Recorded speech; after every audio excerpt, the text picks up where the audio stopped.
Oke, sekali lagi selamat pagi untuk kita semua yang di Indonesia dan selamat sore untuk kita semua atau saudara-saudara yang di Amerika.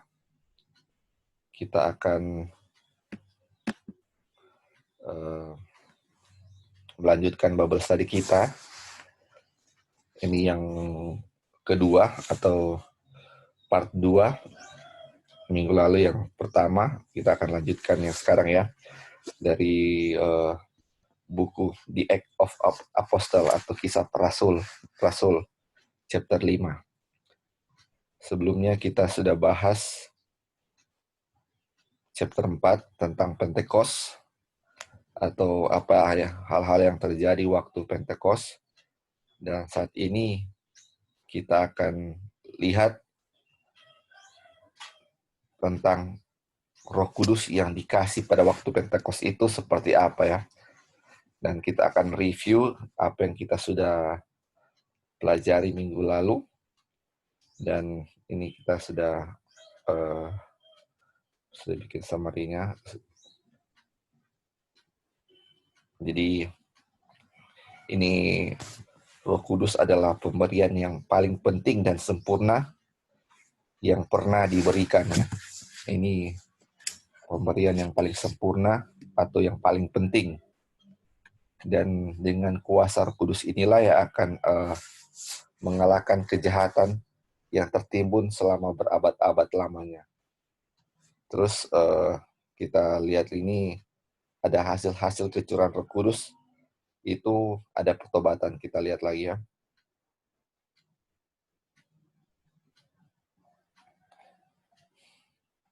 Jadi hasil-hasil pertobatan, hasil-hasil dari kecurangan Roh Kudus, kita bisa lihat ini ada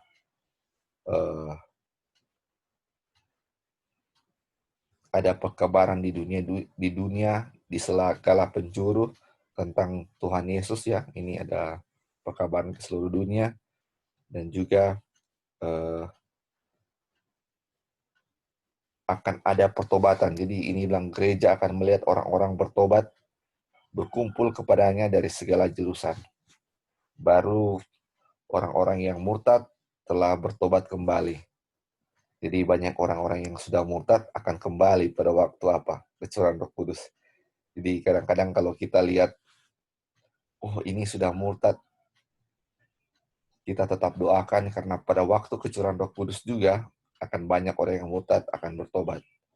Dan ini orang-orang bersatu dengan orang-orang percaya, orang-orang berdosa akan bersatu dengan orang-orang percaya untuk mencari firman Tuhan yang dibilang sangat mahal harganya atau berharga. Dan banyak orang-orang yang dulu menantang Injil sekarang menjadi pemenang-pemenang, atau sama seperti Paulus dahulu kala, dia adalah penantang Injil mengenai orang-orang Kristen, tetapi dia oleh Roh Kudus saja dia bisa kembali bertobat. Dan kita lihat dengan ketika kita ada kecurahan Roh Kudus, atau ketika ada Roh Kudus dalam diri kita, kita tidak dapat ditahan oleh atau ditakut-takuti ya, atau ancaman apapun, kita tidak akan takut. Sama seperti martir-martir dahulu, mereka mati dibunuh, mereka tidak takut sama sekali. Bahkan ketika mereka dibunuh, mereka menyanyi dalam hati mereka. Oke. Terus ini Roh Kudus itu sebenarnya suatu janji yang akan diberikan kepada kita kan.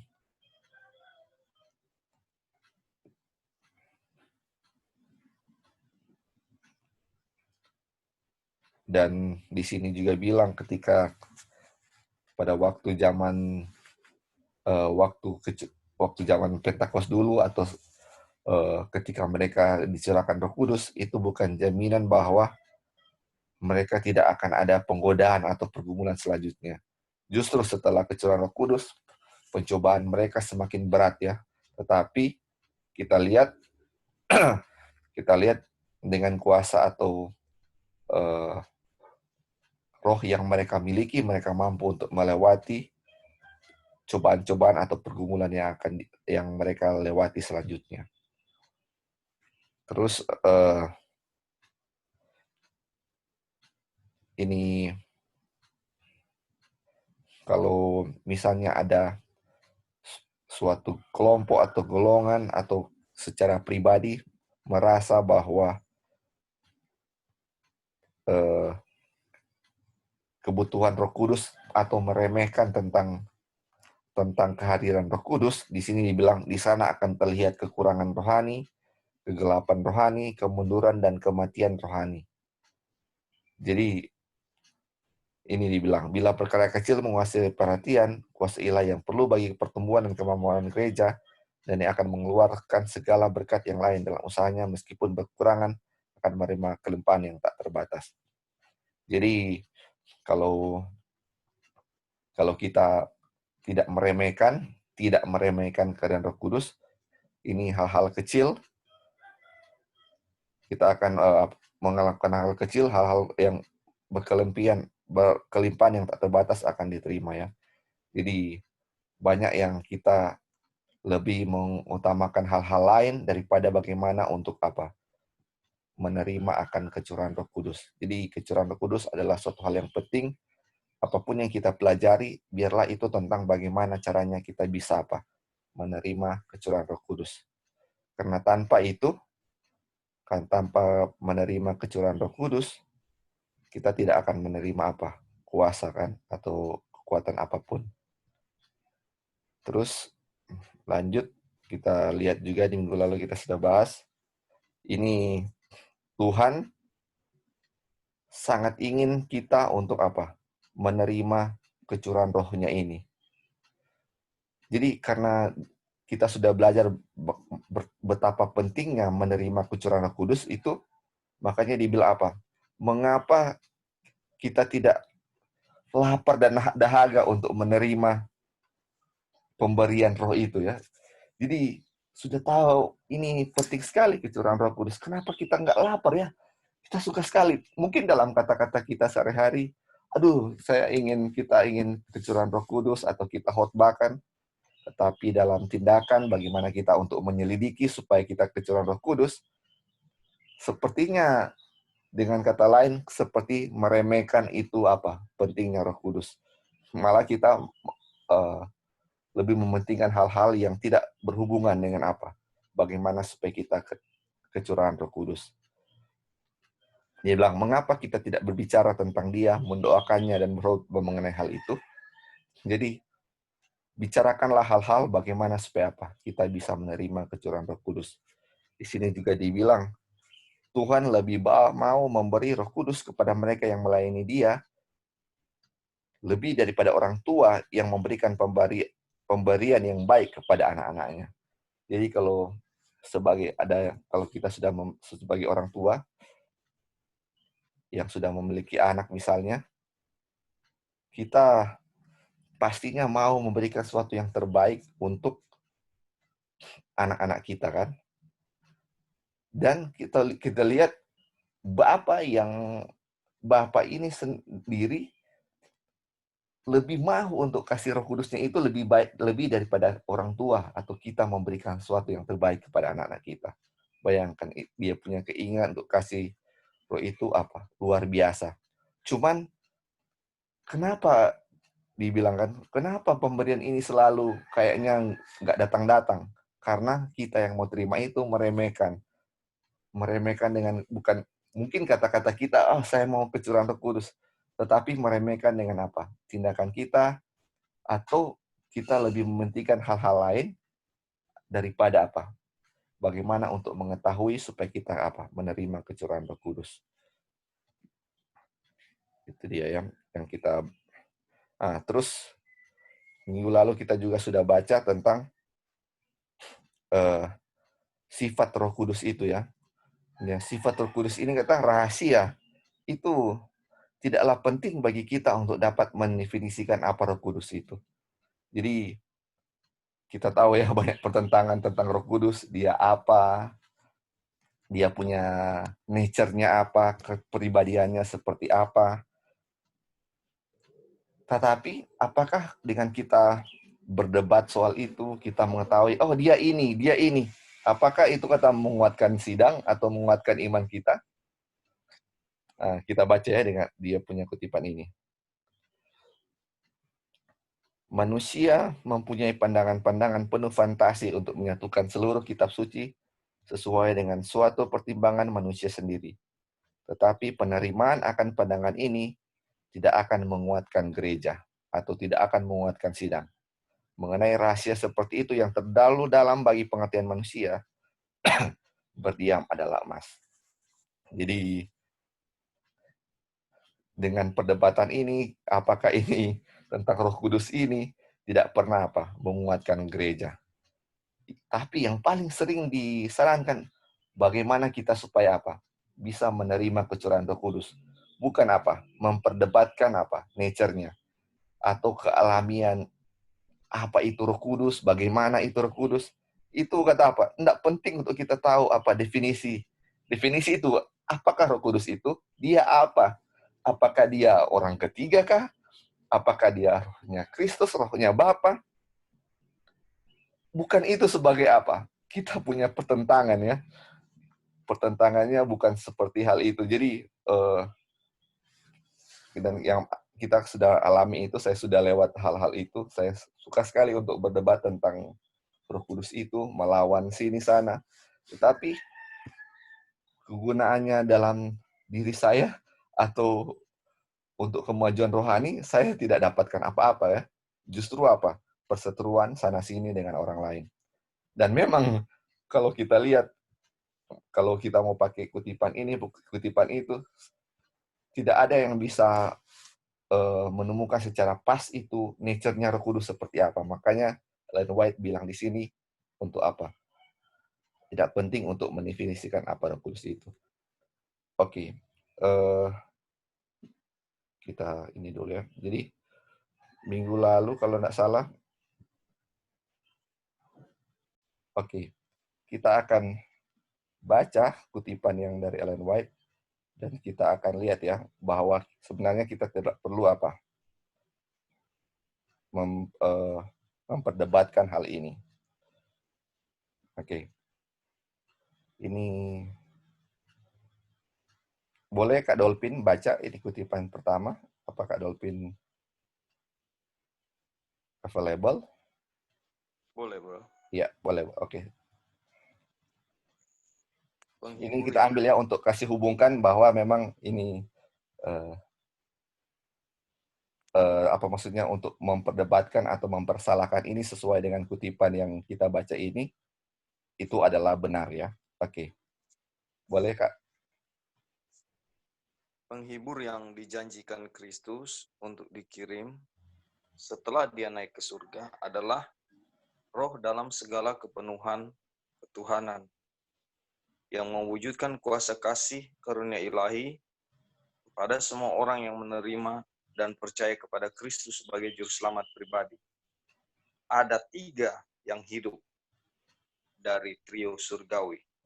Bapa, dalam nama 3 kuasa besar ini, Bapa, Anak, dan Roh Kudus. Mereka yang menerima Kristus dengan iman, yang hidup dibaptis, dan kuasa ini akan bekerja sama dengan rakyat surga yang taat dalam upaya mereka untuk hidup baru di dalam Kristus. Oke. Boleh lanjut, Bro, supaya kita tidak lama. Ya. Kita perlu menyadari bahwa Roh Kudus yang sama seperti Tuhan adalah pribadi, sedang berjalan di bumi ini.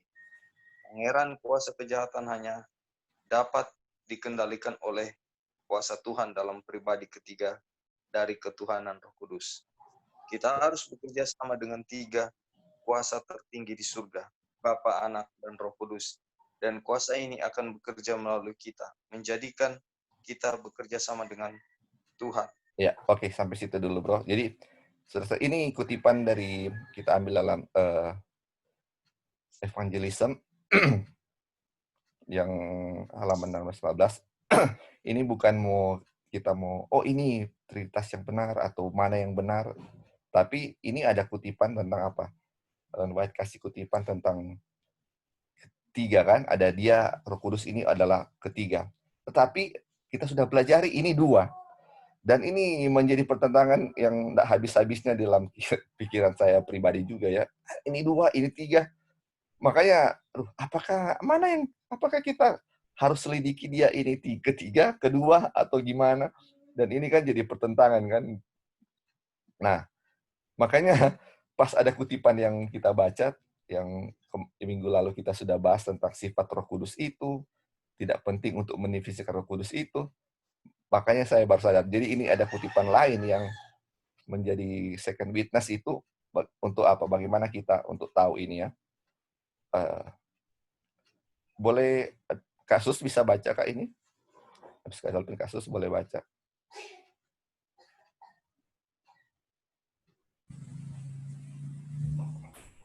Yang sehubungan ya? Iya, sehubungan. Sehubungan dengan kepribadian dan hak istimewa Tuhan, di mana dia berada dan siapa dia. Ini adalah subjek yang tidak boleh kita sentuh. Pada tema ini, diam adalah kefasihan. Mereka yang tidak memiliki pengetahuan eksperimental tentang Tuhanlah yang berani berspekulasi tentangnya.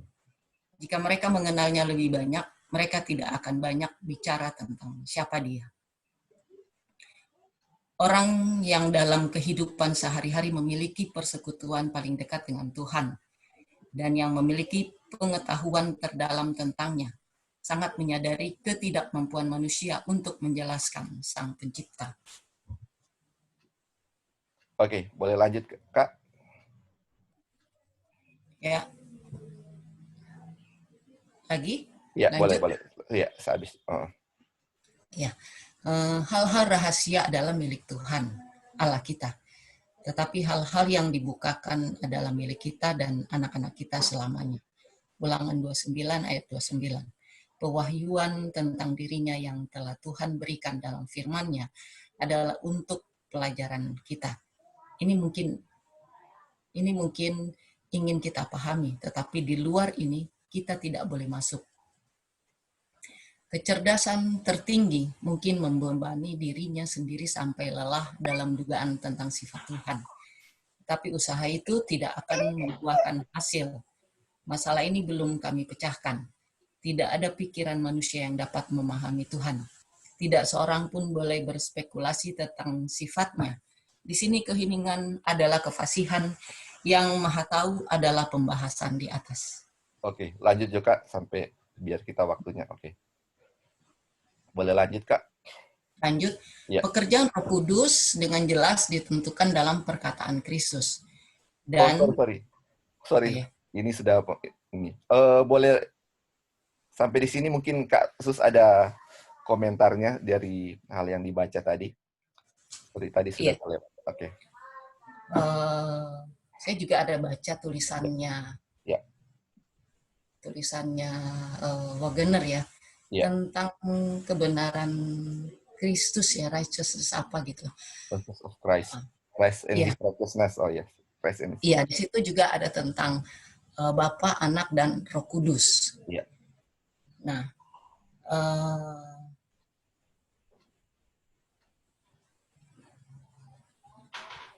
bentar ya, saya mau mulai dari mana? Memang manusia itu memang pengetahuannya terbatas. Dan ketika saya membaca ini buku itu, bahwa kalau memang kita sudah keinginan tahu itu, kita harus sadari ya, betul. Bahwa keinginan ketahuan kita ini motifnya apa? Ya. Untuk mencari kebenaran diri atau memang seperti apa. Tetapi ketika saya baca ini ya Tuhan, memang kalau untuk mendalami ya memang tidak sanggup sebagai manusia, apalah manusia ini hanya seorang ciptaan Tuhan. Tetapi yang saya rasakan bahwa memang Roh Kudus itu ada. Roh Kudus itu ada dan dia dikatakan pribadi karena dia bekerja, cara kerjanya itu memang beda dan itu memang dari Bapa dan Anak. Dan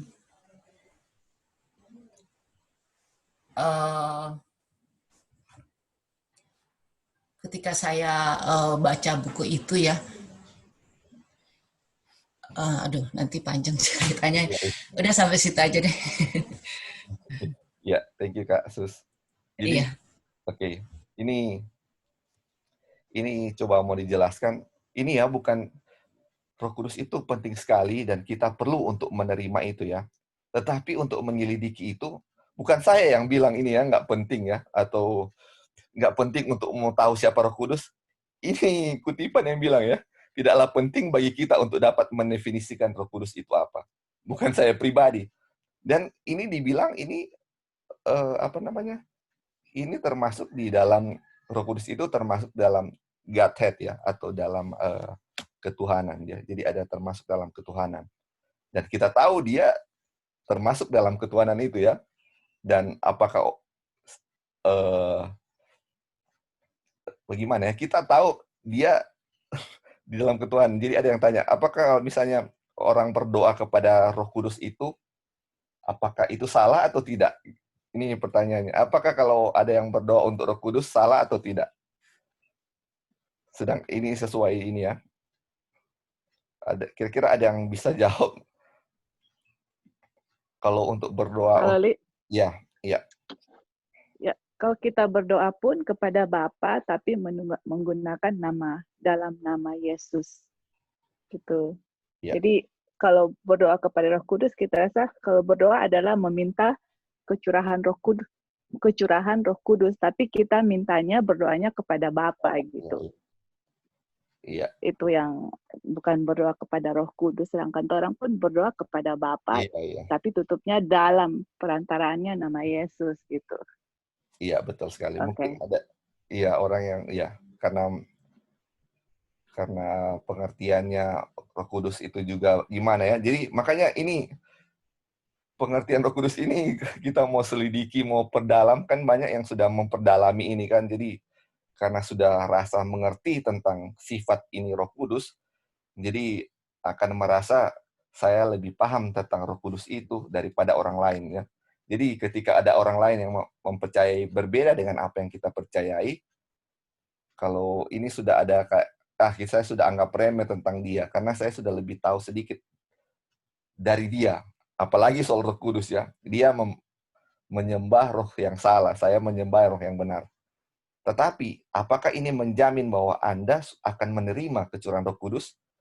Kira-kira ada enggak kutipan yang bilang, kalau saya tahu tentang Roh Kudus itu, aslinya seperti apa, dia ini apa, apakah saya pasti akan menerima kecurahan Roh Kudus enggak? Ada kira-kira seperti itu? Kira-kira kalau saya tahu soal itu, pasti saya akan terima itu. Tidak ada kan? Tidak ada kutipan itu satupun atau ayat yang bilang kalau saya tahu tentang sifat alamiah Roh Kudus itu seperti apa, saya pasti akan menerima kecurahan Roh Kudus. Tidak ada yang bilang seperti itu. Bahkan Ellen White bilang, hal ini kami belum pecahkan, dia bilang seperti itu. Dia bilang. Mana ya saya tadi? Dan hal ini tidak boleh kita masuki. Makanya yang kita tahu dulu waktu itu James White juga tidak percaya tentang Trinitas ya, kita tahu. Dan hal ini, kenapa Ellen White nggak tegur-tegur James White ya? Karena dia tahu ini hal yang tidak boleh dimasuki dan ini hal-hal yang rahasia. Makanya dia bilang ini, jika mereka mengenalnya lebih banyak, mereka tidak akan bicara tentang siapa dia. Kalau kita tahu, kita kenal Tuhan lebih dekat, kita tidak akan bicara tentang itu atau apa. Kita tidak akan apalagi memperdebatkan hal itu. Siapa yang benar? Mana yang benar? Ini 2, 3, atau yang mana? Bagaimana kalau dibilang di atas tadi kan? Bagaimana kalau kita fokus bagaimana supaya kita bisa kecurahan Roh Kudus daripada memperdebatkan siapa Roh Kudus itu. Dan kita tahu sekarang ini mungkin sudah lewat ya, tapi saya rasa masih hot-hotnya itu perdebatan tentang siapa Roh Kudus ini. Dan terjadi perpecahan di mana-mana karena mau mendefinisikan Roh Kudus itu siapa. Dan ini dia bilang, sehubungan dengan kepribadian dan hak istimewa Tuhan, di mana dia berada dan siapa dia, ini adalah subjek yang tidak boleh kita sentuh. Ini bilang, are not dare to touch. Jangan berani-berani kalau how dare you are, atau jangan berani-berani apa untuk sentuh, dia bilang seperti itu. Ini apa yang saya baca, dan ini yang kita sudah baca. Sampai sejauh ini, mungkin ada yang mau kasih tambahan sebelum kita lanjut, supaya tidak ada lagi. Ya, oke, silakan. Ya. Ya, jadi kalau baca tulisan Ellen juga, kita harus lihat mana yang penting untuk keselamatan dan mana yang tidak penting untuk keselamatan. Jadi di Alkitab ada kasih tahu kebenaran-kebenaran, tapi kebenaran apa yang harus orang pelajari saat ini, seperti ada yang Ellen White bilang, pelajaran yang tidak menjawab pertanyaan what must I do to be safe harus di cut off dari kita punya program kan. Nah, jadi kalau kita lihat mengenai Roh Kudus itu, untuk kita menerima meterai Tuhan akan kecurahan Roh Kudus, kita fokusnya adalah bagaimana untuk saya bisa menerima kecurahan Roh Kudus. Seperti itu. Bagaimana persiapan-persiapan yang sudah dilakukan murid-murid Tuhan Yesus sebelum kecurahan Roh Kudus. Itulah persiapan-persiapan yang harus kita lakukan pada saat ini untuk menerima kecurahan Roh Kudus. Nah, kalau mau cari tahu, kita wasting, kita punya waktu untuk, oh Roh Kudus ini ada firman Tuhan, Roh Kudus ini roh, ini begini, ini rohnya Bapa, itu rohnya Tuhan. Itu semua kita bisa buktikan dalam Alkitab dan Roh Nubuat. Tapi kalau orang lain juga pakai, jadi bilang, oh hanya Bapa dan Anak, Roh Kudus itu sebenarnya memang Roh Kudus, tapi rohnya Bapa dan Anak. Bisa saja orang kasih kesimpulan seperti itu, kadang-kadang itu ada di Alkitab dan Roh Nubuat. Tapi kalau orang lain lagi kasih kutipan Ellen White bilang, ada the third person, ada yang ketiga, terus ada yang lari kasih tadi, ada three living person in heaven. Jadi akhirnya berdebat kan, oh ini dua, oh ini tiga, kayak gitu. Akhirnya setan tahu di situ akan bisa menimbulkan perdebatan, kita wasting so much time dalam memperdebatkan nature-nya, sedangkan Ellen White bilang, silence is golden, silence is eloquence, you are not there to touch, ini subjek-subjek ini. Nah, kalau misalnya anak kecil, kita misalnya lagi masak di dapur ya, terus Orion, ini real story. Orion datang di dapur, dia bilang, Mami, Orion mau cook gitu. Oh oke, mau cook. Cuman kita bilang, kalau Orion mau di dapur, mau cook with Mami, be careful. Jangan pernah touch itu stove atau kompor. Panas, it is hot, nanti kamu hangus tangannya. Jadi pokoknya biarpun kita bilang gitu, kita tetap awasi dia ya. Kita selalu bilang, jangan touch itu. You are not there to touch, kayak gitu ya. Jadi subject nature-nya Roh Kudus itu, Ellen White strong sekali dia punya kata-kata, enggak, you are not there to touch, ini dia punya subjek. Jadi kalau misalnya kita mau touch, orang yang mau touch itu konfor yang yang panas, akhirnya apa? Kebakar dia punya tangan. Kalau kita dare untuk touch itu subjek, yang tadi kita sudah lihat, yang Ali tadi sudah bilang, dan kita sudah lihat hasilnya, dan Ellen White juga bilang itu tidak akan menguatkan gereja, dan realitinya begitu. Akhirnya pecah sana, pecah sini, dan banyak persoalan yang timbul dari mempelajari dia punya nature. Nah, itulah sebabnya kita ikut apa yang Tuhan sudah berikan melalui Ellen White. Yang kita fokusnya adalah bagaimana kita bisa menerima kecurahan Roh Kudus, bagaimana preparation-nya. Itu yang paling penting, karena itulah yang akan menyangkut kita punya keselamatan dan juga keselamatan orang-orang di luar ya. Kalau mau spending time dengan nature-nya itu, kita rasa itu akan buang-buang waktu untuk daripada kita mempelajari dia punya persiapannya. Oke, Li, thank you so much. Thank you, ya betul ya, dia punya. Jadi itu ya. Jadi ini bukan mempersalahkan ini harus percaya ini atau percaya tidak ya. Jadi setan tahu kita sudah di akhir dunia ini, dan dia tahu mana hal-hal yang penting untuk kita pelajari, untuk kita bisa menerima kecurahan Roh Kudus, dan mana yang tidak. dan segala cara yang dia akan buat untuk kita lebih fokus ke hal-hal yang tidak membuat kita dimeteraikan. Banyak hal-hal yang dibingungkan, aduh ini sesuatu hal-hal yang tidak penting, yang apa? Kita akan perdebatkan. Jadi ini hal-hal yang dibilang di sini bukan kita kata-kata sendiri, inilah yang dibilang oleh Roh Nubuat. Jadi ketika kita tahu ini, kita harus mana prioritas yang apa kita harus pelajari. Dan untuk soal-soal ini, percayalah saudara-saudara, carilah dahulu kebenaran Allah dan kebenarannya, maka yang lain-lain akan ditambahkan. Kalau ini suatu hal yang penting untuk keselamatan kita, Tuhan pasti akan bukakan kita suatu saat nanti. Tetapi ini dibilang ya, ini tidak dibukakan untuk kita apa yang tentang hal ini, apakah kita harus ketahui atau tidak ya. Jadi ini memang belum dibukakan. Ini adalah hal-hal rahasia. Dan ini yang seperti Kak Dolphin bilang ya minggu lalu, Ulangan 29 ayat 29 ya. Hal-hal rahasia adalah milik Tuhan Allah kita, tetapi hal-hal yang dibukakan adalah milik kita dan anak-anak kita selama-lamanya. Dia bilang, ini mungkin, ya oke, silakan nih. Oh, go ahead. Ya, enggak cuman ini yang kita bilang, ini mungkin ingin kita pahami. Jadi kita ingin pahami kan, kita ingin ngerti ini kudus berapa atau apa. Tapi dibilang ini, tapi di luar ini kita tidak boleh masuki ya. Kalau sudah dikasih, kita bisa ngerti. Tetapi kalau Tuhan bilang belum, ini tidak. Ini bilang, kecerdasan tertinggi mungkin membebani dirinya sendiri sampai lelah dalam dugaan tentang sifat Tuhan. Tetapi usaha ini tidak akan membuahkan hasil.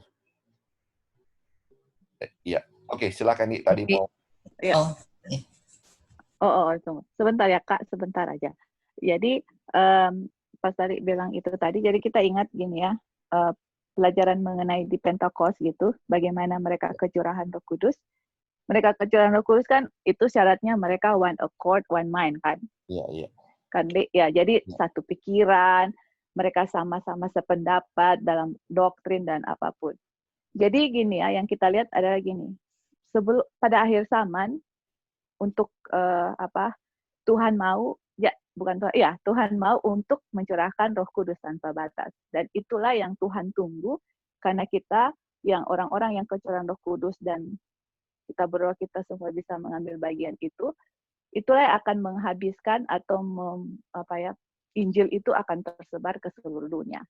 Setan tahu itu pasti ya, dan yang dia buat itu adalah bagaimana supaya umat-umat Tuhan di akhir zaman terpecah-pecah. Dia pikiran ini, dia pikiran ini, dia pikiran itu, dan dia tahu di mana titik atau doktrin apa yang harus dikasih untuk bisa memecahkan umat-umat Tuhan. Nah, inilah satu, dan kita harus lihat ya dan hati-hati. Jadi istilahnya kayak gini, kalau memang dibilang jangan, karena Tuhan tahu ini akan menyebabkan perdebatan, perpecahan, dan kalau sudah perpecahan, nggak akan bisa kita kecurahan Roh Kudus, karena murid-murid menerima Roh Kudus itu satu pikiran, gitu. Makanya ada kutipan Ellen White yang bilang begini, untuk supaya kita sama-sama bersatu, sama seperti murid Tuhan Yesus itu punya one mind, kita itu lebih dekat kita dengan Juru Selamat, lebih dekat kita punya persatuan sesama saudara-saudara iman. Nah, pelajaran apa yang memang membuat kita untuk lebih dekat, lebih mengetahui akan karakter Tuhan? Karena dengan mengetahui karakter Tuhan, cinta Tuhan, kita dengan sesama kita juga akan lebih dekat, karena semua merasakan akan cinta kasih Tuhan. Nah, itulah pelajaran mengenai karakter Tuhan, perkabaran malaikat ketiga, Efesion, yang meninggikan Tuhan, pelajaran untuk melihat Tuhan Yesus dan karakternya, baca kerenduan segala zaman, itu adalah subjek yang akan mempersatukan kita sesama kita ya, untuk lebih dekat dengan Tuhan, dan lebih dekat cinta kita kepada Tuhan akan lebih dekat cinta kita satu sama yang lain. Nah, itu subjek seperti itu, itulah yang sebenarnya harus kita pelajari untuk mempunyai satu pikiran. Karena kalau kita mempunyai pikiran Kristus, apapun doktrin-doktrin yang lain, kalau kita punya pikiran Kristus, Kristus akan menuntun melalui rohnya dalam semua kebenaran. Tapi kalau mau coba pelajaran doktrin yang ini itu, tapi Kristus tidak ada, akhirnya akan ada roh perpecahan. Makanya di Yohanes 17 kan Yesus berdoa kepada murid-muridnya supaya satu. Sekarang kita secara pribadi ngerti kenapa Tuhan berdoa itu supaya kita semua jadi satu sama seperti Bapa dan Dia satu. Saya ngerti karena untuk mendapat kecurahan Roh Kudus itu salah satu persyaratannya ya. Jadi itulah yang tadi Lali sempat bilang juga, seek ye first the kingdom of God, yang lain-lain akan ditambahkan. Itu dia, cari dulu Tuhan, kebenarannya. Kalau memang itu 2, 3 atau apa, well, God will lead us into the truth. Well, kalaupun kita nggak dapat di sini dengan jelas penerangannya, don't worry, di surga itu semua akan terbuka secara rahasia-rahasia yang mungkin kita ingin tahu di dalam dunia ini. Yang penting persiapan Roh Kudus lah yang kita harus fokuskan, kuasanya dan tugas dari Roh Kudus itu apa, dan minta kepada Tuhan untuk bisa kecurahan Roh Kudus. Oke, thank you, Li. Oke, Kak, thank you. Go ahead, Kak. Thank you. Silakan Kasus tadi, ya. Ya, kasih. Karena memang ada cara Yesus ya, ada 5 metode cara Kristus. Yang pertama adalah bergaul. Nah, kita bergaul siapa saja, jangan ada batas gitu. Jangan ada, oh kita lihat dia punya latar belakang atau background-nya dia begini-begini, tidak seperti itu gitu. Dengan siapapun kita bisa bergaul. Di sinilah kita bisa berbagi gitu ya, menceritakan tentang Kristus. Dan maksud saya yang lalu itu bukan untuk membatasi, tetapi maksud saya adalah ini tentang ini dia terpisah gitu dengan yang Trinitas yang dari zaman dulu gitu, dan tidak bisa disatukan tentang bagaimana tentang Roh Kudus yang ada di pelajaran di sini gitu. Mau soal tiga roh atau 2 roh, dan memang nggak akan habis-habisnya. Yang penting kita membicarakan bukan soal satu topik ini aja gitu. Banyak hal kok yang harus kita bicarakan gitu. Kalau misalnya ada terjadi memang perdebatan, ya lebih baik mundur saja. Dan di mana imam-imam dengan orang Farisi, mereka membatasi diri untuk bergaul kepada orang Samaria dan orang Kanaan. Karena mereka lihat bahwa mereka ini adalah penyembah-penyembah berhala. Tetapi Kristus malah lebih sayang kepada mereka. Lebih senang Kristus bergaul dengan mereka. Kenapa? Kalau kita tidak bergaul dengan mereka, bagaimana kita mau menceritakan tentang Yesus? Nah, disinilah yang saya mau kasihkan poin gitu. Bukan berarti pada saat itu saya membatasi diri gitu ya kepada mereka. Enggak. Pengertiannya bukan itu gitu. Iya, Kak. Iya, terima kasih, Kak. Ya, jadi ini cuma bukan ini ya, tapi apa maksudnya kita meng-clearkan saja. Dan ini ya, makanya kenapa terjadi seperti Kak bilang perdebatan. Perdebatan itu karena saya tahu yang A benar dan lawan bicara saya tahu bahwa B yang benar. Jadi masing-masing merasa mereka yang benar. A benar, B benar. Dan itu terjadi perdebatan. Mana yang benar kan? Makanya masing-masing kalau perdebatan itu berarti saya sudah lebih tahu kan daripada dia. Dan dia berpikir juga dia lebih tahu daripada saya. Makanya ini kutipan yang harus kita baca lagi ya. Kalau kita membahas ini ya, mereka yang tidak memiliki pengetahuan eksperimental tentang Tuhanlah yang berani berspekulasi tentangnya. Jika mereka mengenalnya lebih banyak, mereka tidak akan banyak bicara tentang siapa dia. Jadi inilah ya, ini jelas sekali kalau kita kenal Tuhan itu lebih dekat, kita tidak akan bicara, aduh siapa dia, bagaimana dia seperti apa. Makanya dibilang begini, orang yang dalam kehidupan sehari-hari memiliki persekutuan paling dekat dengan Tuhan dan yang memiliki pengetahuan terdalam tentangnya sangat menyadari ketidakmampuan manusia untuk menjelaskan Sang Pencipta. Ini ya, jadi apakah kita bisa kelihatan banyak yang bicara tentang itu, berarti kita bisa lihat, berarti apa? Kehidupan sehari-harinya tidak apa? Memiliki persekutuan yang paling dekat dengan Tuhan.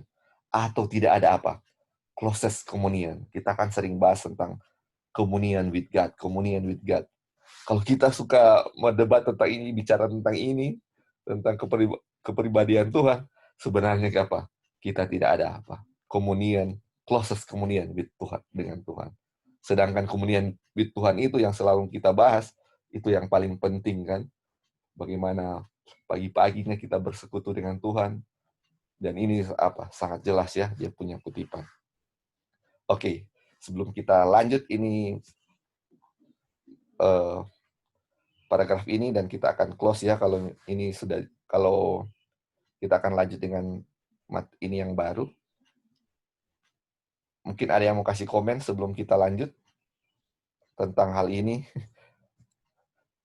Apakah ini silent is golden atau silent is eloquent? Ya, oke. Karoi mau kasih, ya silakan. Oh iya. Ya.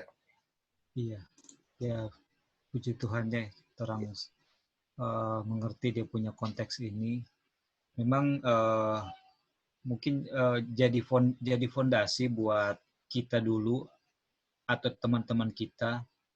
Kenapa belajar itu kalau kita nggak salah diambil dari ayat yang mengatakan apa namanya? Inilah hidup yang kekal mengenal Tuhan kan, harus mengenal Tuhan. Jadi seakan-akan kalau kita kenal Tuhan itu kita juga harus tahu dia punya kepribadian. Nah, itu yang jadi seakan-akan jadi suatu syarat kehidupan yang kekal gitu. Kita harus tahu kepribadiannya dalam konteks dia punya kepribadian, ada berapa oknum gitu ya, ada berapa oknum seperti itu. Tapi memang yang waktu dulu kan, atau kalau kita mau lihat waktu dulu lah, waktu kita belajar itu, kemudian kita juga lihat teman-teman yang belajar itu kepribadian yang lebih ditinggikan atau yang lebih difokuskan adalah dia punya oknum, karena dalam hal Trinitas yang sudah masuk karakternya ya Kak, tapi kepribadian. Iya, tapi karakternya mengenal Tuhan dalam konteks karakternya itu yang kurang sekali. Kayak contoh ya itulah, kasihlah musuhmu, berdoalah bagi mereka yang menganiaya kamu. Itu semua, aduh, kalau orang baca dan lihat itu dia, waduh, kita mampu enggak? Kita selama ini tidak ada penekanan untuk hal seperti ini, gitu kan? Padahal itu nyata sekali dalam kehidupan kepribadian Tuhan Yesus.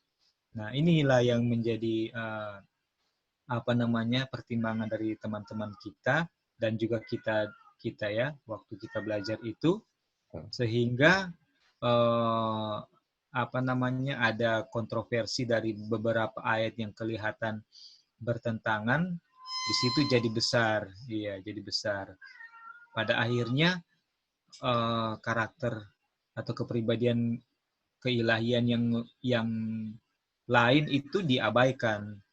Padahal kalau itu yang lebih dulu ditinggikan dan kita sama-sama jadi satu pikiran untuk itu kepribadian Tuhan yang lain, ketika pun kita akan belajar dia punya kepribadian ada berapa oknum, kalaupun kita misalnya bisa kita masing-masing misalnya ada lebih, si A lebih kepada kutipan ini, si B kepada kutipan ini atau ini, ya sudah, itu tidak akan menimbulkan permasalahan yang lebih besar karena kita lebih utamakan dia punya kepribadian karakter kan, dia punya karakter gitu. Karena itu pun kalau kita pun masih belum terlalu jelas karena masing-masing ada beda, itu nanti bisa lebih kita kenal nanti kalau kita sendiri Betul sekali, Kak. Iya. boleh masuk dalam kerjaan surga. Tapi Boleh. waktu kita diskusikan itu, kita tetap tidak akan saling, aduh beda duh, orang sudah beda duh, apa bla bla bla. Orang bisa mengerti masing-masing, oh ya sudahlah, kalau begitu orang simpan nanti orang lihat nanti waktu Tuhan izinkan. Kan ini akan belajar terus kan, proses Iya, pengenalan itu juga kita Tuhan akan jalan terus. Iya. Ya ini sedikit tambahan yang mana kenapa teman-teman atau kita juga dulu belajar itu karena ayat mengatakan mengenal Tuhan. Iya, betul. Tapi yang disayangkan dulu kita kurang di dalam itu mengenal Tuhan dalam karakter. Dan sekarang pun kalau kita belajar itu pun tidak membuat kita sombong, Betul. tapi iya kita tahu bahwa harus belajar karakternya itu juga justru puji Tuhan, dan kita juga sementara proses belajar, dan bukan berarti kita sudah lebih, malah kita sudah belajar bersama-sama, malahan kita seharusnya naturally harus merasa lebih kurang dari yang lain, karena semakin kita fokus ke Tuhan, semakin tidak terbatas keindahan karakternya, kasihnya yang bisa dilukiskan dengan kata-kata yang semakin kita cerna, the more, kayak kita minum dari sumur yang tidak akan haus lagi, kan akan terus, istilahnya akan, memang dalam arti tidak ada lagi yang akan membuat kita mau yang lain, kita mau untuk dari air minum sumur itu yang Tuhan Yesus mau kasih kepada kita kan, gitu. Ya, terima kasih. Ya, terima kasih Kak Roy. Aduh, itu betul sekali ya tambahannya. Jadi yang paling penting untuk mengenal Tuhan itu bukan kepribadiannya, tapi apa? Karakternya. Memang dulu saya juga menggolongkan diri saya di kelompok A atau jadi kadang-kadang ada kelompok Trinitarian, ada kelompok non-Trinitarian. Jadi dan kita menggolongkan kelompok kita di situ ya, diri kita di situ. Tetapi aduh memang kita baru pas belajar ini juga kita sadar PCI itu memang sangat kuat ya. Karena diri saya juga menyadari hal itu ya. Makanya di 1888 banyak yang menolak pekabaran tentang pembenaran oleh iman. Karena apa? Semuanya memiliki PCI masing-masing, pengertian masing-masing dengan apa yang dia percayai. Dan puji Tuhan ini dibukakan kepada kita mana hal yang perlu untuk apa? Kita masuki atau kita perlu perdalam, mana hal-hal yang tidak perlu untuk apa? Kita perdalam. Puji Tuhan ya. Oke, kita akan lanjut untuk baca kutipannya. Apakah Dion bisa baca? Apa Dion available? Oke. Oh ya. Kalau Dion putus ya. Apakah Roy bisa baca, Kak? Oke, boleh. Yang pekerjaan Roh Kudus ya. Iya. Iya. Pekerjaan Roh Kudus dengan jelas ditentukan dalam perkataan Kristus. Dan kalau ia datang, ia akan menginsafkan dunia akan dosa, kebenaran, dan penghakiman. Yohanes 16 ayat 8. Roh Kuduslah yang menghukumkan dosa. Yang mengkonflik, membuat kesadaran akan dosa ya. Yang konflik. Iya, jikalau orang berdosa menyambut pengaruh yang menghidupkan dari Roh Kudus, ia akan dibawa kepada pertobatan dan dibangkitkan kepada pentingnya menurut tuntutan ilahi. Oke, lanjut satu kali Kak, kasih komentar. Pada orang berdosa yang bertobat, lapar dan dahaga akan kebenaran, Roh Kudus menyatakan domba Bapa yang mengangkut dosa isi dunia. Ia akan memuliakan aku, sebab ia akan memberikan kepadamu apa yang diterima daripadaku. Kata Kristus, dialah yang akan mengajarkan segala sesuatu kepadamu dan akan mengingatkan kamu akan semua yang telah kukatakan kepadamu. Yohanes 16 ayat 14 dan 26. Oke. Kak Roy ada komentar, Kak? Ini jelas ya. Iya. Adalah the office of the Holy Spirit. Pekerjaan daripada Roh Kudus itu adalah kalau dia datang, waktu Tuhan Yesus naik, dia datang kan. Walaupun juga kita belajar bahwa sebelum juga Tuhan Yesus datang, Roh Kudus sudah ada ya. Sudah ada. Dan kalau ia datang, ia akan menginsafkan, dia punya pekerjaan itu menginsafkan dunia akan dosa. Jadi bahwa dunia sudah melanggar hukum Tuhan. Itu kan dosa pelanggaran hukum Tuhan. Berarti dia akan menginsafkan bahwa dunia sudah sedang melanggar hukum Tuhan. Dan inilah hukum Tuhan itu, sehingga kalau kamu ini sudah sedang melanggar gitu. Itu. Kemudian dia akan menyatakan juga kebenaran, ya kan? Kebenaran itu adalah Kristus, ya kan?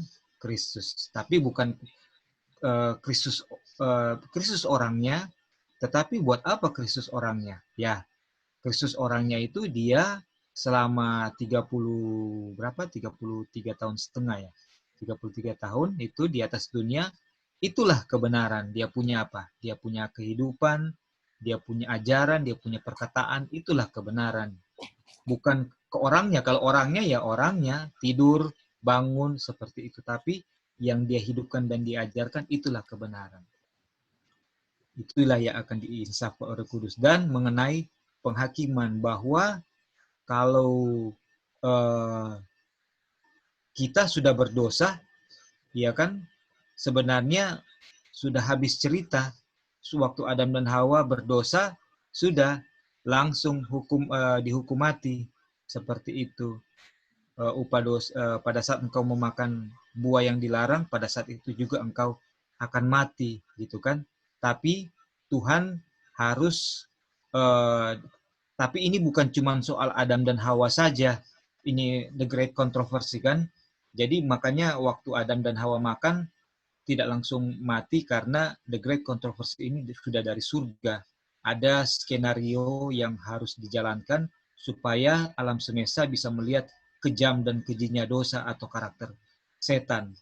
Itu makanya waktu Adam dan Hawa makan, mereka tidak langsung mati, tapi Tuhan bertempur dengan menunjukkan kemurahannya yang adalah karakternya sendiri.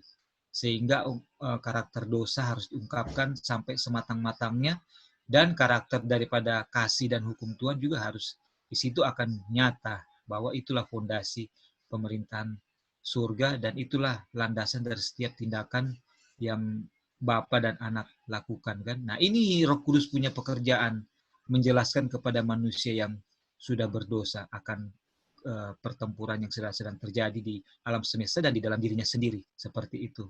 Nah, kalau dengan pertolongan Roh Kudus mau diterima ini dan dengan iman dan kasih, maka dia itu menyambut pengaruh yang datang dari Roh Kudus, sehingga dia akan dituntun kepada pertobatan. Aduh Tuhan, saya ini berdosa. Saya sudah melanggar hukum Tuhan. Tapi kalau saya sudah berdosa, sudah melanggar hukum Tuhan, kenapa kok saya mau bertobat? Kenapa saya bertobat? Karena saya belajar bahwa Tuhan memberikan saya apa? Kesempatan untuk apa? Dosa-dosa saya dihapuskan, diampuni, dihapuskan, dan saya bisa untuk apa? Untuk memperoleh kehidupan yang kekal. Jadi situ Roh Kudus membuat saya, menuntun saya untuk bertobat. Dan setelah itu Tuhan Yesus memberikan kita apa? Jalan untuk tidak melakukannya lagi, sehingga kita apa?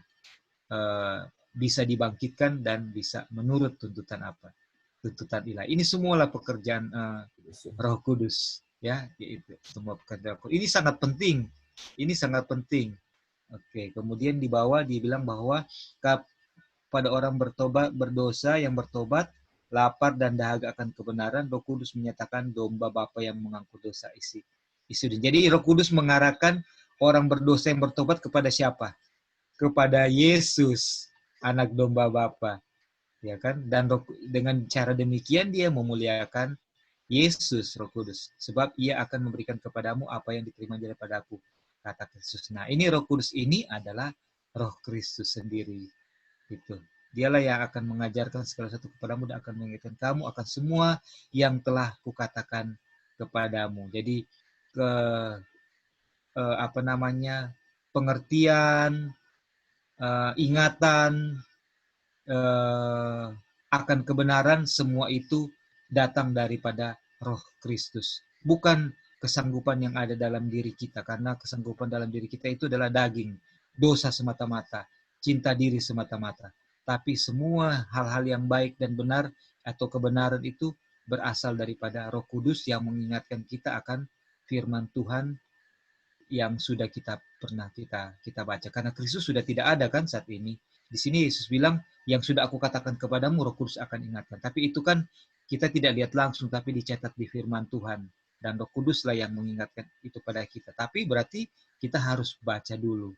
Kemudian nanti Roh Kudus akan beri ingatan dan beri pengertian yang lebih jauh lagi. Ya, itu mungkin yang the office of the Holy Spirit. Terima kasih. Ya, thank you Kak Roy. Jadi inilah hal-hal yang dibukakan ya. Jadi dia punya pekerjaan ya.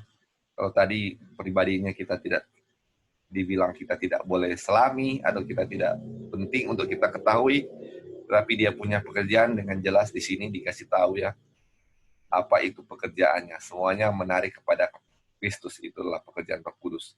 Dan dibilang kalau kita baca di paragraf-paragraf awal dibilang tadi bahwa Roh Kuduslah yang akan membuat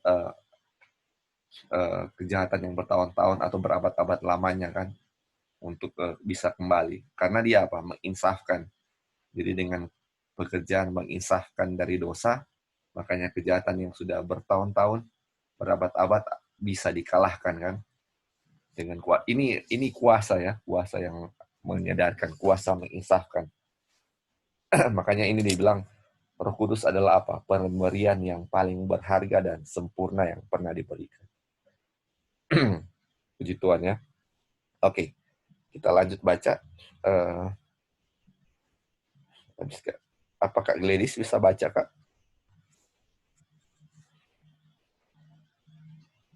Apa Kak Gladys available? Kalau mungkin tidak available, apa Anti Erli bisa? Anti Erli? Oke. Iya, oke. Roh ya, mulai roh Iya, ya. betul. Roh itu diberikan sebagai alat untuk membarui, untuk membuat keselamatan itu berhasil oleh kematian penebus kita. Roh Kudus selalu menarik perhatian orang-orang kepada persembahan besar yang telah diadakan di salib Kalvari, untuk membuka kepada dunia kasih Allah dan untuk membuka kepada jiwa yang berdosa perkara-perkara yang indah dari kitab suci. Oke, lanjut. Setelah menyatakan keyakinan akan dosa dan mempersembahkan di hadapan pikiran standar kebenaran itu, Roh Kudus menarik kasih dari perkara-perkara dunia ini dan memenuhi jiwa dengan keinginan akan kesucian. Ia akan memimpin kamu ke dalam seluruh kebenaran. John 16, verse 13. Kata Juru Selamat, jika manusia rela untuk dibentuk, akan ada suatu penyucian untuk segala makhluk. Roh akan mengambil perkara-perkara Bapa yang mencapkannya kepada jiwa. Oleh kuasanya, jalan kehidupan akan dijadikan begitu jelas, sehingga tidak seorang pun perlu bersalah dalamnya. Oke. Ini adalah pekerjaan Roh Kudus. Mungkin nanti Ali ada tambahan dari dua paragraf ini. Ya, Lali aja yang menjelaskan lebih jelas. Oke. Nanti Ali sudah baca. Jadi ini lanjutan ya dari yang Kak Roy baca tadi tentang pekerjaan Roh Kudus. Jadi salah satu pekerjaan Roh Kudus juga adalah apa? Yang Kak Roy sudah bahas tadi untuk menarik semuanya kepada Kristus kan? Dan ini dibilang Roh Kudus menarik perkara-perkara dunia ini dan memenuhi jiwa dengan keinginan akan kesucian. Jadi kita punya keinginan pun untuk kesucian itu adalah apa? Pekerjaan Roh Kudus. Dan dia bilang apa? Ia akan memimpin kamu ke dalam seluruh kebenaran. Betul. Roh kebenaran kan kita tahu ini. Spirit of Truth. Ini, yuk. Jadi apakah kita rela ya untuk dipimpin oleh Roh Kudus itu yang kalau kita rela untuk dibentuk, maka akan ada apa? Suatu apa? Proses penyucian akan terjadi kan. Cuman selama ini apa? Kita nggak rela untuk apa dibentuk. Selalu ada yang menghalangi dalam apa? Diri kita kan. Itu dia. Oke. Kita lanjut. Apa Kak Wanda bisa baca Kak kutipan selanjutnya? Apa Kak Wanda available? Bisa, Li. Oh ya, thank you Kak. Oke. Sejak permulaan, Tuhan telah bekerja oleh Roh Kudus-Nya dengan perantaraan manusia untuk pelaksanaan maksudnya untuk kepentingan bangsa yang telah jatuh. Hal ini dinyatakan dalam kehidupan Bapak-Bapak. Kepada gereja di Padang Belantara juga, pada zaman Musa, Tuhan mengaruniakan rohnya yang baik untuk mengajar mereka. Nehemia 9 ayat 20. Dan pada zaman rasul-rasul, ia mengerjakan bagi sidangnya melalui perantara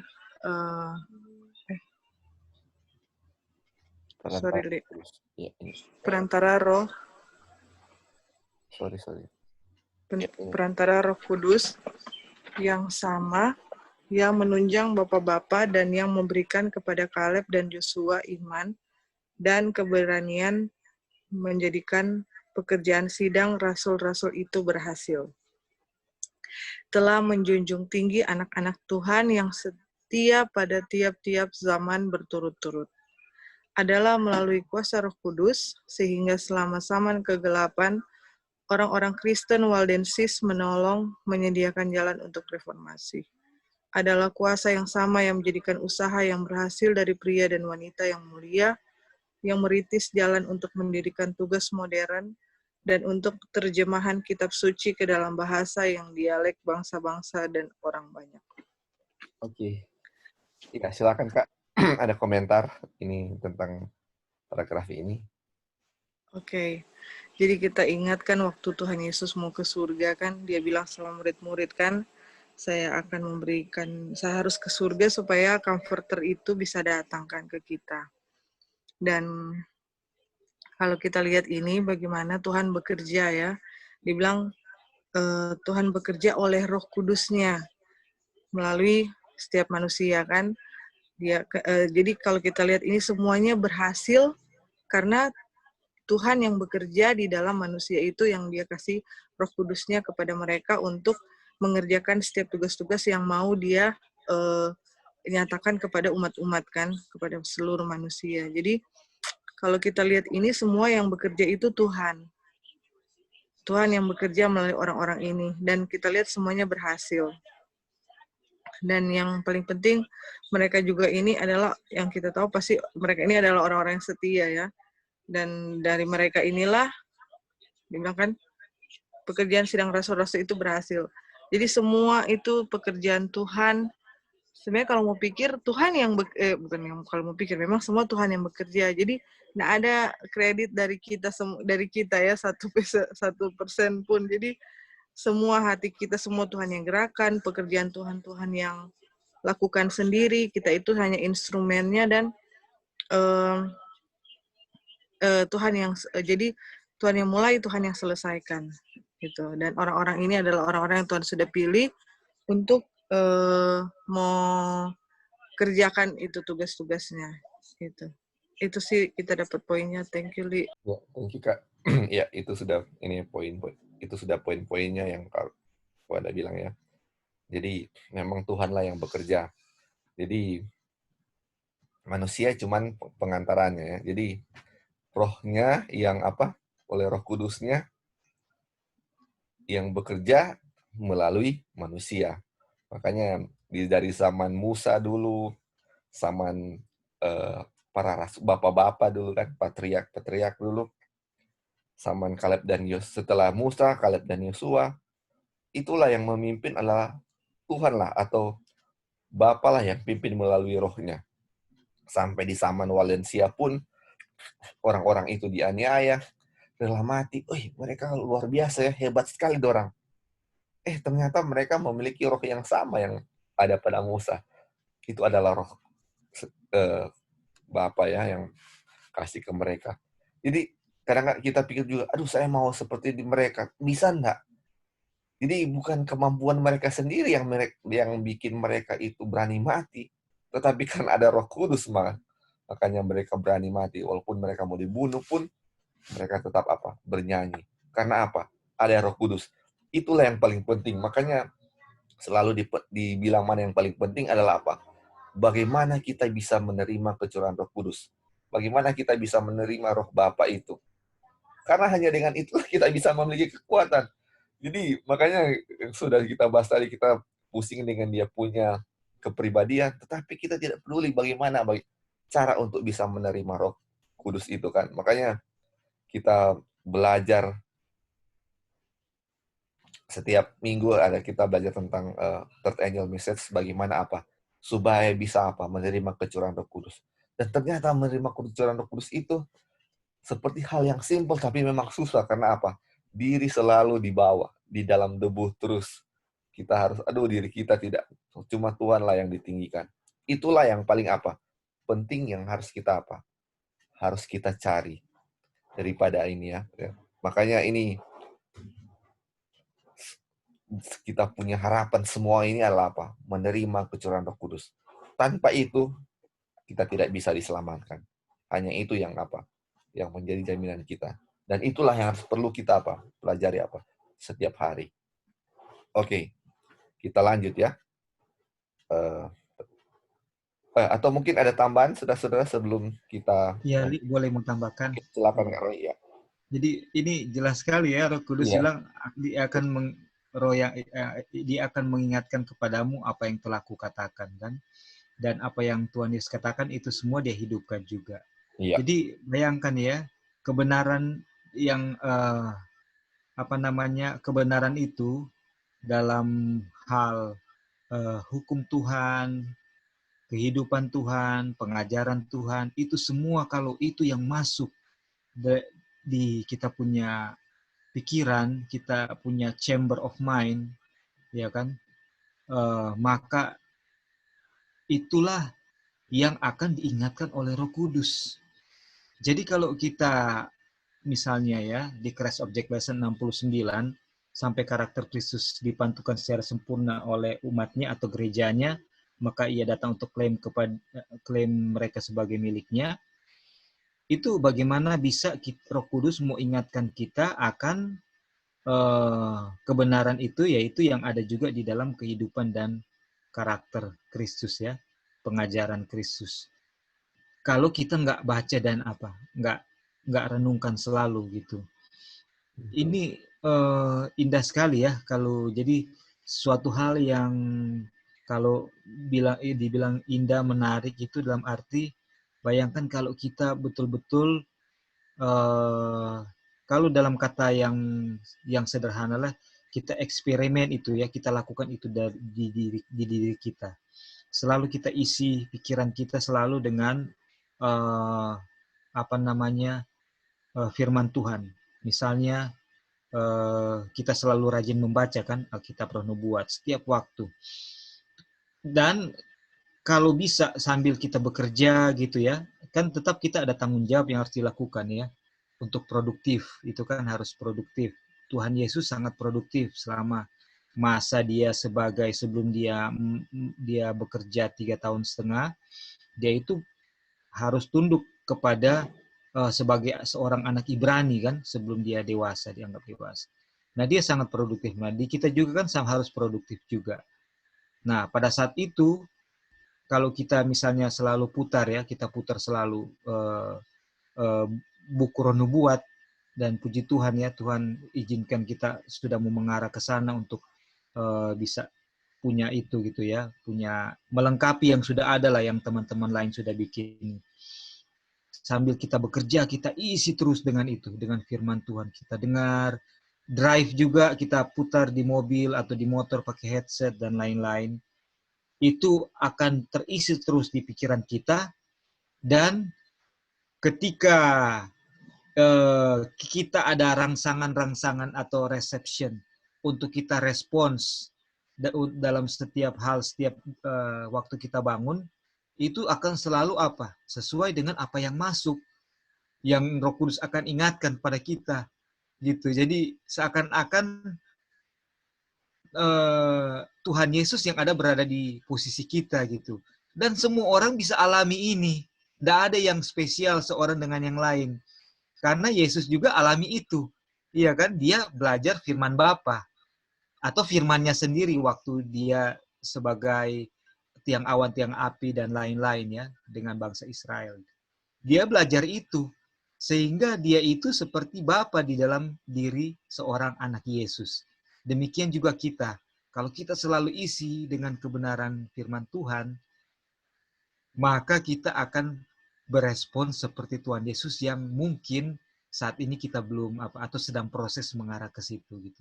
Ini jadi menarik sekali dan puji Tuhan jadi indah sekali karena inilah cara transform kita untuk memiliki karakter yang layak dengan karakter surga untuk tinggal bersama-sama dengan makhluk surga yang tidak pernah jatuh dalam dosa. Yaitu memiliki karakter Kristus yang selalu kita isi setiap saat, setiap waktu, dalam waktu kesempatan yang kita miliki. Aduh, terima kasih, Li. Ya, thank you Kak Roy untuk tambahannya, puji Tuhan ya. Oke, kita akan baca lagi satu kutipan dan kita akan tutup karena sudah waktunya. Apa Kak Dolphin bisa baca kutipan terakhir dan kita tutup?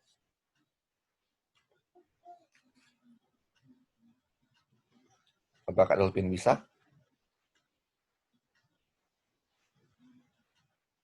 Oke, mungkin Kak Dolphin belum available. Apa Kak Sus bisa? Oh, Dion boleh baca? Dion, silakan. Ya. Dan dewasa ini Tuhan menggunakan gerejanya untuk menyatakan maksudnya dalam dunia ini. Dewasa ini pesuruh-pesuruh salib sedang pergi dari kota ke kota, dari negeri ke negeri, menyediakan jalan bagi kedatangan Kristus kedua kali. Standar hukum Tuhan sedang ditinggikan. Roh dari Yang Maha Kuasa sedang bekerja dalam hati manusia dan mereka yang menyambut pengaruhnya menjadi saksi bagi Tuhan dan kebenarannya. Di banyak tempat, pria dan wanita yang mengabdi terlihat sedang menyampaikan kepada orang-orang lain terang yang telah menerangi jalan keselamatan mereka melalui Kristus. Dan sementara mereka membiarkan terang, mereka bercahaya, mereka yang dilakukan oleh mereka yang telah dibaptiskan dengan roh pada hari Pentakosta, mereka mendapat kuasa roh lebih dan lebih banyak lagi. Dengarkan, dengan demikian dunia ini akan diterangi dengan kemuliaan Tuhan. Oke. Dion ada tambahan, Dion? Jelas sih, Kak. Iya, oke. Jadi ini dewasa sekarang ini atau di akhir zaman ini Tuhan akan menyatakan maksudnya dalam gerejanya kan kita sudah tahu dan kita lihat inilah sama seperti waktu Pentakosta, mereka akan mendapat kuasa lebih dan lebih. Begitu juga waktu penggenapan ini ya, yang merah ini, Wahyu 18 ayat 1. Dengan demikian dunia ini akan diterangi dengan kemuliaan Allah. Jadi waktu kapan? Waktu zaman kecurahan Roh Kudus di zaman kita. Dunia ini akan apa? Diterangi oleh kemuliaan Tuhan. Dan lebih sama seperti, dan kita tahu ya, akan lebih dari hari Pentakosta, akan mendapat kecurahan Roh Kudus. Dan inilah ya, makanya, dan kita tahu ini waktu midnight ya.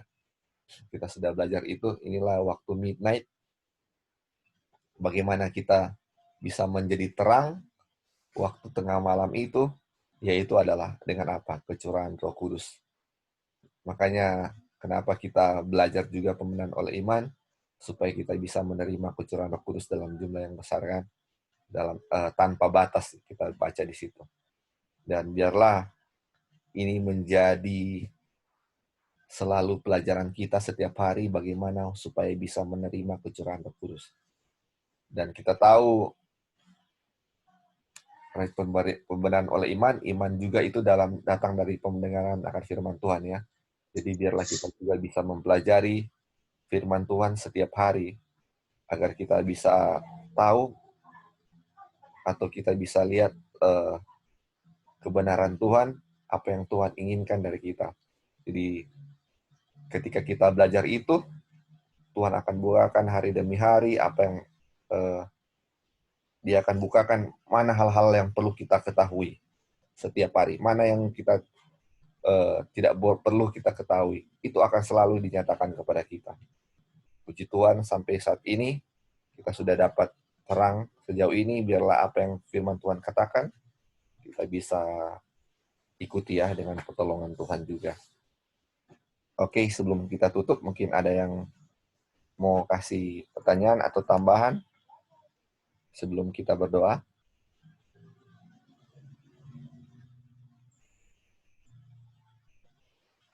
Oke. Mungkin kalau sudah tidak ada yang mau tambahkan, kita akan berdoa. Mungkin ada kesaksian yang perlu didoakan. Dipersilakan. Lali, Ya, silakan. Li. tolong doa